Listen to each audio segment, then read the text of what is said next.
The 1991 coalition against Iraq was the largest military alliance assembled since the end of World War II. Over 30 nations, representing every continent, united for a single, urgent cause. This extraordinary gathering of countries was not just a show of force, but a demonstration of global resolve in the face of aggression. This was not simply a Western intervention. Major Arab powers like Saudi Arabia, Egypt, and Syria joined the coalition, lending crucial legitimacy and regional support. Their participation signaled to the world that this was a truly international effort, not just a campaign led by the West. Nearly 700,000 troops were mobilized, along with thousands of tanks, aircraft, and a powerful naval armada. The sheer scale of this operation was a logistical feat, requiring unprecedented coordination and cooperation among nations.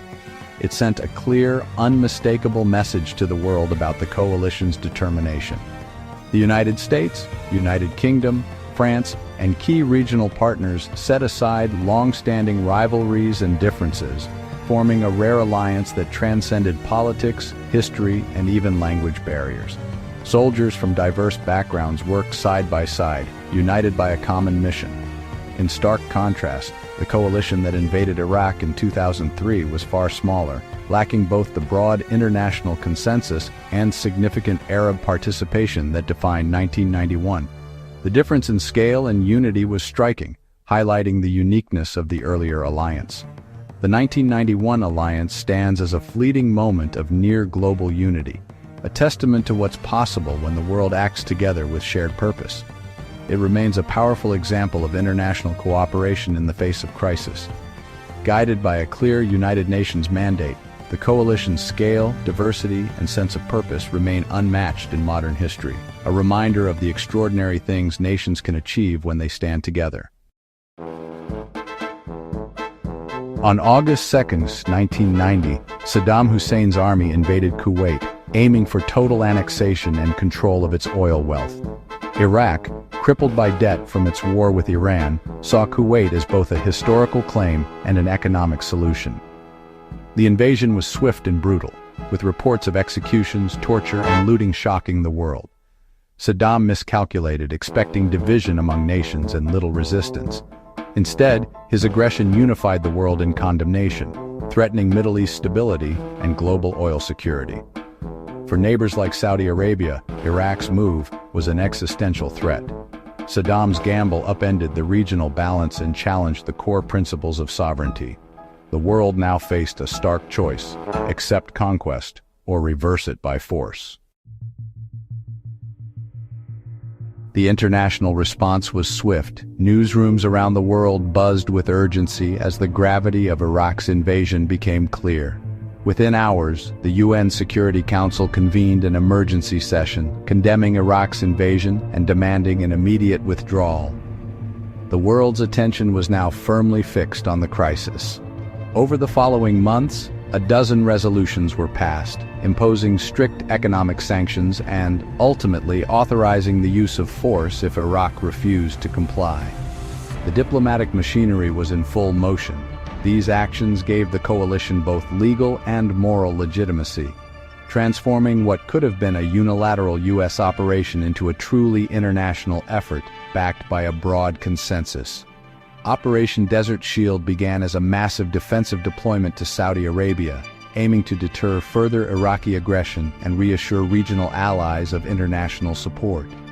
The real diplomatic breakthrough, however, was securing Arab participation. Egypt, Syria, and the Gulf states joined the coalition, lending crucial regional legitimacy and military strength. This shattered Saddam's narrative of a West versus Arab conflict, showing that opposition to Iraq's actions crossed cultural and political boundaries. NATO allies like the UK mobilized quickly, sending troops, aircraft, and vital logistical support to the region. France, too, pledged major forces, reinforcing the coalition's strength and unity. Even countries as far away as Argentina and Australia contributed ships and troops to the naval blockade, highlighting the truly global nature of the response. Each nation played a vital role, but the United States provided the backbone, coordinating strategy, logistics, and the bulk of military power. The coalition's diversity and unprecedented scale reflected global outrage and a shared resolve to uphold international law. This alliance became a masterclass in diplomacy, logistics, and international cooperation.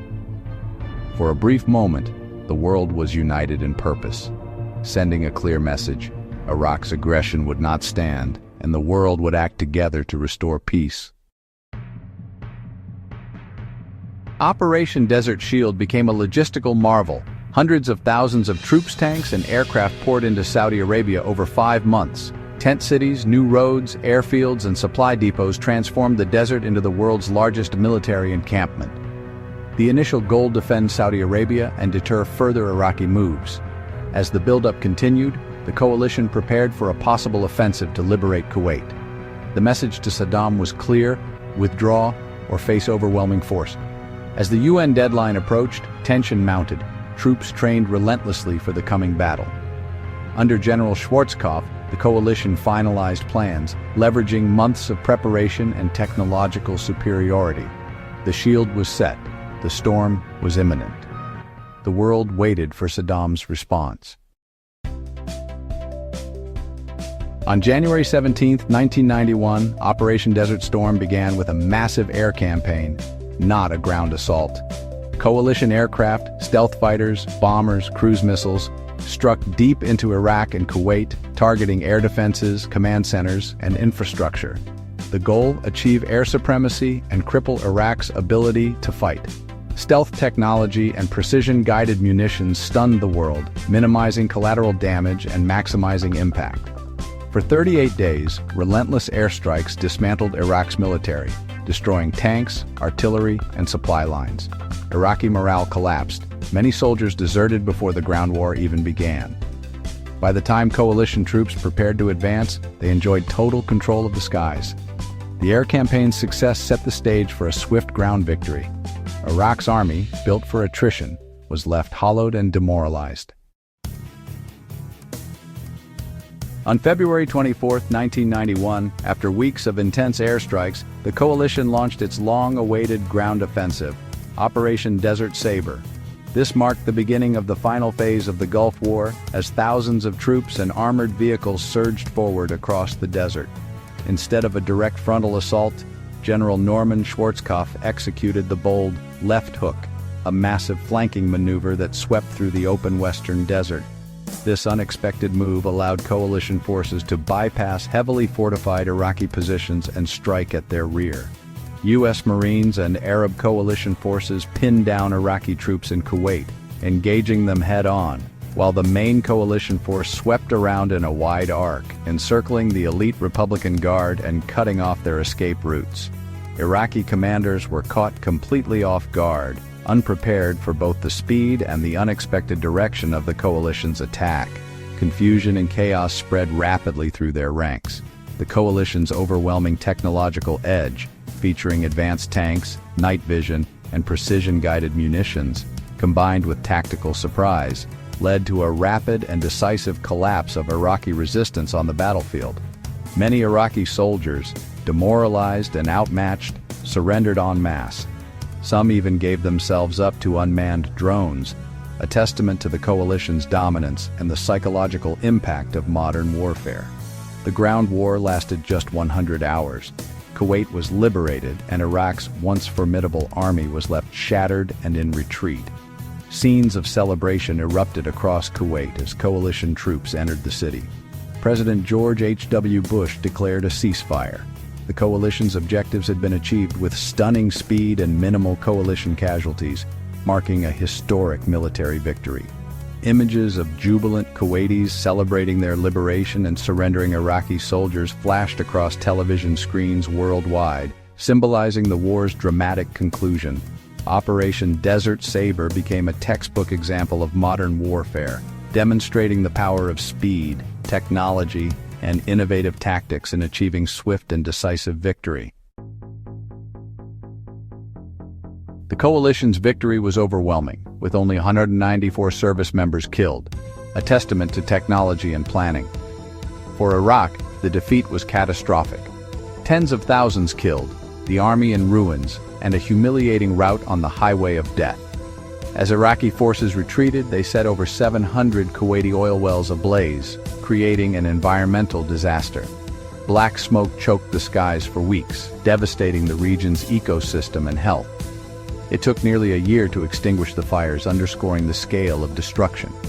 Saddam's regime survived, brutally suppressing uprisings at home. The coalition stopped at Kuwait's border, honoring the UN mandate but leaving Saddam in power. The war's end brought no lasting peace, only a tense new era of containment and conflict. The scars of war, both human and environmental, would linger for years. The Gulf War's human toll extended far beyond the battlefield. Hundreds of thousands of veterans developed Gulf War syndrome, chronic fatigue, pain, memory loss, and respiratory issues. Causes remain debated. Toxic smoke, pesticides, nerve agent pills, and possible chemical exposures. Many veterans faced years of skepticism before their illnesses were recognized. For them, the war never truly ended. Invisible wounds shaped their lives. Iraq's civilians suffered under harsh sanctions, with crumbling infrastructure and widespread deprivation. The humanitarian crisis fueled resentment and instability, setting the stage for future conflict. The war's legacy was one of suffering on both sides, long after the fighting stopped. The 1991 Gulf War reshaped the Middle East and redefined American military power. It was hailed as a model intervention, swift, decisive, and coalition-driven. The Powell Doctrine of overwhelming force seemed vindicated, influencing U.S. policy for years. Yet leaving Saddam in power created lasting instability and set the stage for future wars. The unique unity of the 1991 coalition has never been repeated. Later interventions lacked its scale and consensus. The war's echoes persist in veterans' health, Iraq's politics, and global strategy. The Gulf War is a lesson in unity, unforeseen costs, and the enduring shadow of conflict. If you found this look at how forces unite against a common enemy eye-opening, subscribe for more real stories from history.